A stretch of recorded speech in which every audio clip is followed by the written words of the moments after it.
ኩሉ ንጽቡቕካ እዩ ሓደ ፈረስ ጥራሕ ዝነበሮ ሓረስታ እዩ ሓደ መዓልቲ እቲ ፈረስ ካብ ገዛ ሃዲሙ ንበረኻ ጠፍአ እሞ ኩሎም እቶም ጎራውቲ መጽዮም ፈረስካ ከም ዝጠፍአ ሰሚዕና ንስኻ ድማ ሓዚንካ ኣለኻ ንሕና ድማ ክነጽናዕነዓካ መጺና በልዎ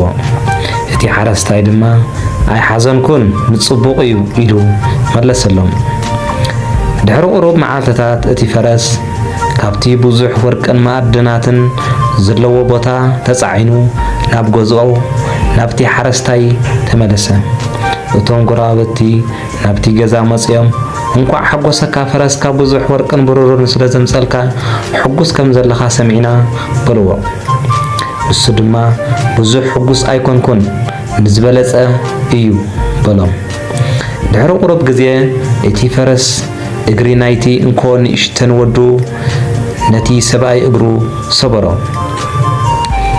እቶም ጎራብቲ መሊሶም መጽዮም እቲ ፈረስ ንወድኻ እግሩ ከም ሰበሮ ከም ዝሓዘንካ ሰሚዕና ኢና ክነጽናዕነዓካ ድማ መጺና በልዎ ሓረስታይ ኣስዒቡ ድማ ብዙሕ ኣይሓዘንኩን ንዝበለጸ ጽቡቕ እዩ በሎም ድሕሪ ዝተወሰነ መዓልትታት ኣብታ ሃገር ዓብዪ ኹናት ተለዓለ ኩሎም ጥዑያት መናእሰይ ክዋግኡ ኣዋጅ ወፅእ ኩሎም እቶም ደቂ ጎራብት ናይቲ ዓድን መናእሰያት ናብ ውግእ ንኽኸዱ ተበገሱ እቲ ወዲ ሓረስታይ ግን ብሰንኪ ኢታ ዝተሰበረት እግሩ ካብቲ ወፍሪ ኹናት ተረፈ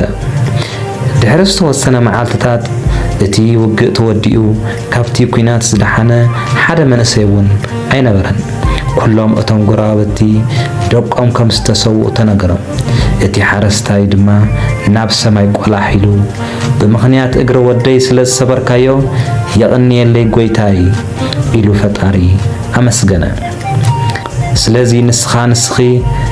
ኣብ ኩሉ ነገር ዘጋጥሙኹም መሰናኽል ሽግር ፈተና ንጽቡቕኩም እዩ እሞ ኣይትጨነቑ